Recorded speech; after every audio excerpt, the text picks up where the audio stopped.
Yo, what's up mga kadiskarte? Another blessing, another car na naman. Tara, dayuhin natin si Bossing sa may Dasma Cavite. May gagawin tayo doon. Isuzu Crosswind Sportivo nga pala yung gagawin noon. Kaya tara, let's go. Samahan nyo ako. Biyahe na tayo agad para mapuntahan natin at matapos natin ang mabilisan lang yung sasakyan ni Bossing kasi marami pa tayong gagawin. Okay, let's go! So ayan, touchdown na tayo mga kadiskarte. Ito. Gagawin natin Isuzu Crosswind Sportivo. Pares lang po yan.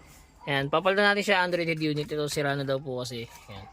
Tapos nandito tayo ngayon sa may Dasma. Ayan. Pag baklas ulit, ito lang.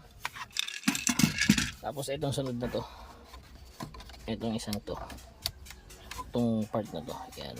Tara, baklasin na natin siya.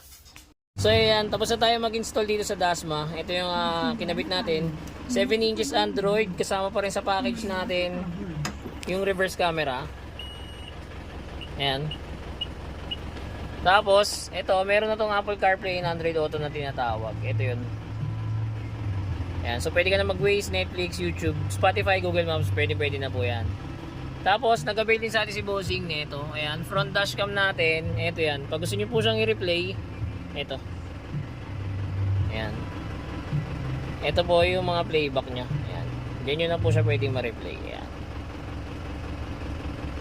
Sa mga gusto po mag-avail, drop message lang. Kahit naka-dashcam po siya, pag nag-reverse kayo, mas priority niya pa rin po yung reverse. Ayan.